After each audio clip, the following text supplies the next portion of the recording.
This is planned to be a series of clips where I will talk about different subjects ranging from world events and problems to games and media. I also intend to do some tutorials for Minecraft as well as gameplay from other games. In this episode I will talk about the environment, mostly about pollution. There are two main concepts when dealing with pollution. Number 1, reduce, reuse, recycle. And number 2, the solution to pollution is dilution. We'll start with reduce, reuse, recycle. The idea behind reduce is this is the part where we reduce the amount of resources we initially use.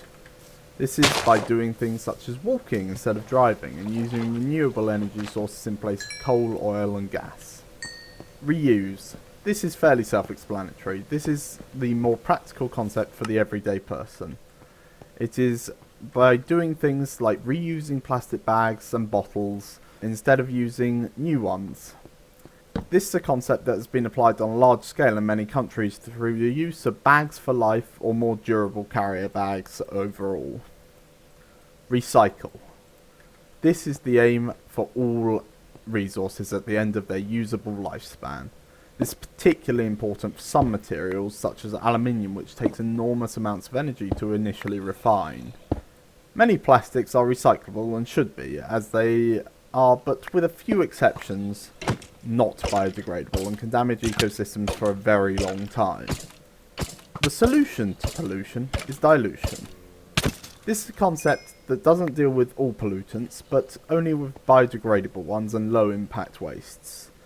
This approach does not work on plastics, unfortunately. Where can this work? It can work on sewage and bioactive pollutants such as milk and blood from slaughterhouses, as well as particulate matter such as ash, and biodegradable substances such as paper, food, etc.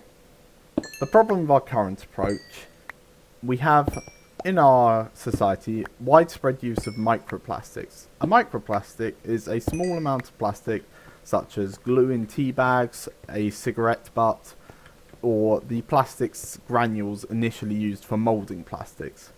These can very easily be dropped and swept away into an ecosystem. They are found from the bottom of rivers and the sea into deserts across the world. There are many problems with these, as they are often mistaken for food and will be consumed by creatures. This can cause many problems for the creature that's consumed them, as well as the ongoing food chain of that environment. The problem with tackling this approach is that we need to give developing countries the same chances the West had as it developed. This is why many developing countries such as China and India use fossil fuels still, particularly on a large scale. Fossil fuels are challenging because they are from an inactive carbon cycle. They are from a carbon cycle that has essentially gone to sleep. It's been buried and is from a time where the world was a very different place. Overall, the pollution is a complex problem with complex solutions. It requires many changes in our lifestyle to fix, as well as funding and awareness to push the change. Change is happening though. Wind farms are being built, hybrid cars are becoming more common, and many countries are committing to change long term. An example of this is the EU and their 2-degree climate change target. This target is their goal as to a limit to which the environment will warm. They have looked at it and have determined that the changes that will need to be made are likely a large reduction in methane and nitrous oxide from agriculture and other sources, as well as the reduction of fossil fuels. This has been chosen because methane acts as a greenhouse gas 25 times more effectively than carbon dioxide, so even in smaller quantities it is significantly dangerous to the environment. The changes that will be needed on a basic personal level will be a reduction in beef particularly. This is due to the high amount of methane and deforestation that occurs to support cattle farming. In addition, a reduction in dairy will probably be required by the general population, as the cows that produce the dairy also produce a lot of methane, despite the fact they are not being bred for meat.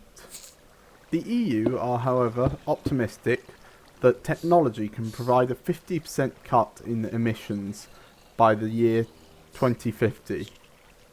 To account for the reduction in beef, they expect that pork and poultry is a feasible alternative for diets. These changes will be challenging, partially because it will be a significant lifestyle change for many people, but also because our current scale of producing carbon dioxide and nitrous oxides is huge. The current plan is to reduce emissions to 500 kilograms of carbon dioxide per capita per year, for an 80% reduction in emissions. This is compared to a range of 1.4 to 2.7 metric tons of CO2 per capita per year in Western Europe at current. This is for vehicles alone, however. Agriculture is expected to make less changes to support the growing population. Their reduction is only aimed to be 65 to 80%, not fixed at 80. At current, the alternatives that are being looked at, pork and poultry, only produce collectively 9.9% of the total greenhouse gas emissions from agriculture, with pork being 7.2% of that. In addition to the poultry, there is eggs that they produce. These are not accounted for in the previous calculation, but are the lowest greenhouse gas emission source of food available. Another low source of carbon and greenhouse gases is fish.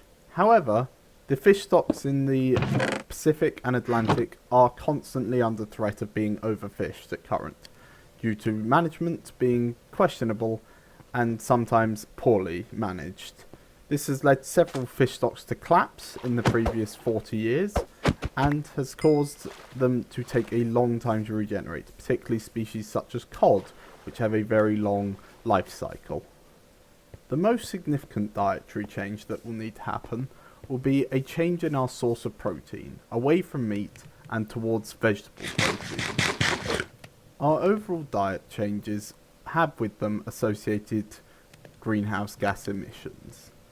Our current diet is not as bad as it could be, but a reduction in meat will lead to a reduction in greenhouse gases. A dairy and beef reduced diet, even less. Vegetarian, less than that. And finally, at the most environmentally friendly, vegan. Anyway, I think I've talked enough. Why don't you enjoy the rest of the Minecraft?